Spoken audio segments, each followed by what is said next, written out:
A good newspaper should be a lighthouse. Wow! If it isn't the Traveler and Paimon! Oh, have you seen the article I wrote about you? Ha! You've got some nerve! You just used us to make some quick mora! Oh, you needn't worry about that. I heard that you were in Poisson some time back, so I sent you a letter to discuss just that. It appears you didn't receive it, though. It's all right, though. I've set aside the amount intended for you. I've even set the table with some food. Really? Oh, you're the best!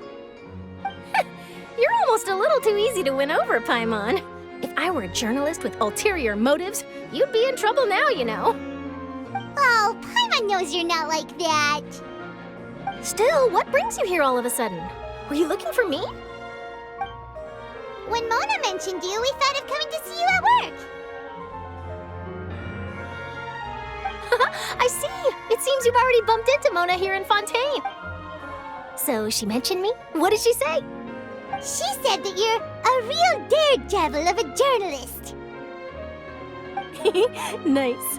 In which case, can this daredevil journalist dare to request an exclusive interview with the legendary Traveler and Paimon?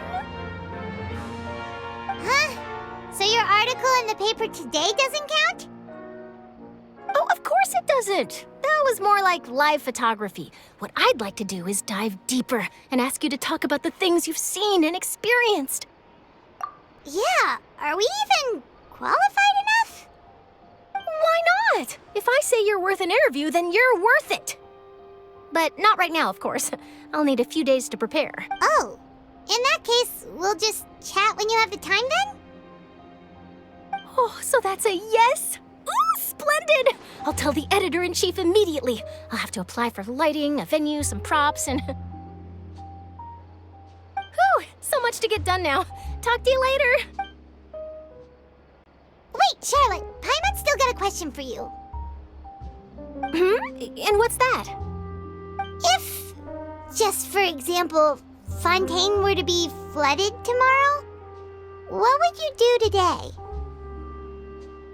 Huh, that's the prophecy you're talking about, isn't it? I mean, I do hear about it often, but I've never once thought that the day could be tomorrow. If you're seriously asking, then I might try and think of a way to leave Fontaine.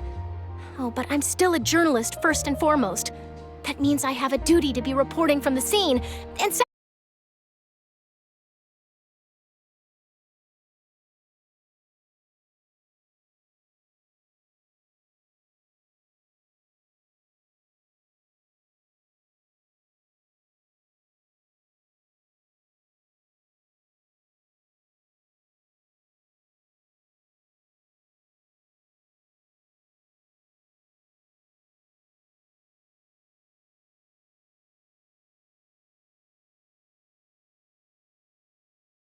a truly unique person, then the story I would wind up writing would truly be timeless.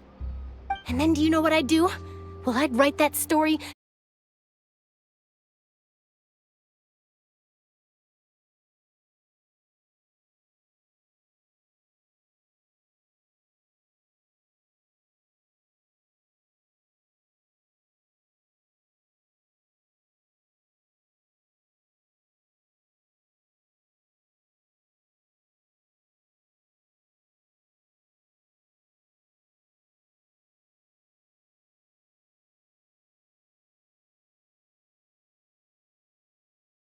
Shall we?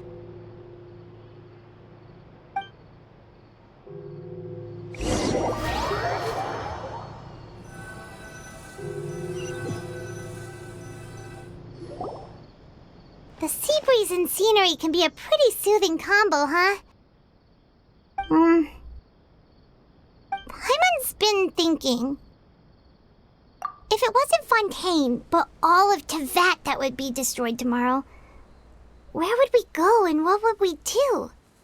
No, Paimon should ask, if you could choose, what would you like to do?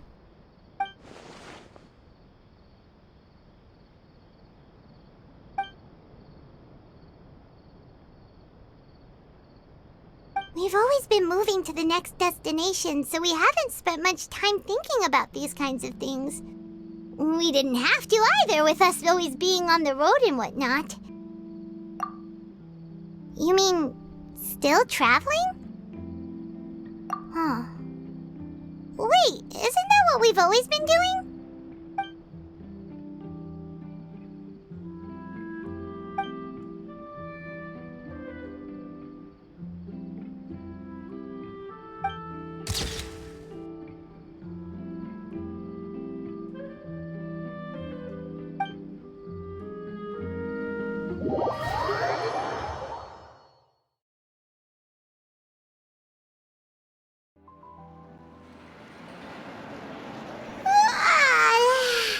Feels like you'll grow mold if you stay here long enough. But it's still better than the Fortress of Meropide, that's for sure. It's not only damp there, but salty too. Ah, so the two of you are still here. Wonderful. Oh, you're from the Palais Mermonia, aren't you? Yes, I'm Isadora. Monsieur Nervillet sent me to look for you two before. I heard that afterward you went to the Fortress of Meropide. Not at all. I'm well aware that you're friends of his. Actually, I'm here to pass along a message from him. Yes, inside the Opera House. The Maréchaussée Phantom has declared the incident a small-scale riot. A riot? Well, that said, I don't personally think it was that serious. Lady Farina was watching a performance at the Opera House, and while she was resting during an intermission, some other audience members suddenly started harassing her, loudly accusing her of doing nothing about the prophecy crisis. And before she could respond, others started to join in. The crowd continued to grow, and protests against the Hydro Archon started to break out. So people have started to put the blame on Farina. Guess they finally found an outlet for the pressure they've been under due to the prophecy. I agree. People will naturally rely on gods, as is customary. But the moment people feel threatened, gods are also the first to be blamed. So what happened after that? Is Farina okay? Seeing that the situation was spiraling out of control and that further argument was pointless, she claimed that she'd gotten tired of this and left in a hurry. The Maréchaussée Phantom had their hands full maintaining order and did not catch where Lady Farina had gone. Only when things had stabilized did we realize that she had gone missing. So, you mean she's still missing? That's right. The Maréchaussée has dispatched many people to search for her, but we don't have any leads yet. That said, I don't think there's much to worry about. She is a god after all. Even if she were to fall into the hands of rioters, what could ordinary people do to her? Good. Monsieur Nervillet sent me to tell you about the situation, but he didn't say anything else. Don't worry, this is more than enough to go on. Thanks for keeping us informed. Ah, is that so? Well, all right then. In that case, you two take care. I'll be heading back to the Palais now. Well, sounds like we should hurry over to Poisson then. If we know Farina, she won't try to fix things in this situation. Instead, she'll look for a place to wait out the heat. And as we also know, she may be loud and dramatic, but she doesn't have a heart of stone. When Nervillet was talking to her in the Palais Mermonia, and she heard about Poisson, she couldn't hide her sadness and remorse. It would be hard for her to ignore being accused by the public today. Paimon thinks Farina's probably taken the opportunity to slip away to Poisson and try to relieve the sense of guilt that she's feeling. Huh! Well, what do you think?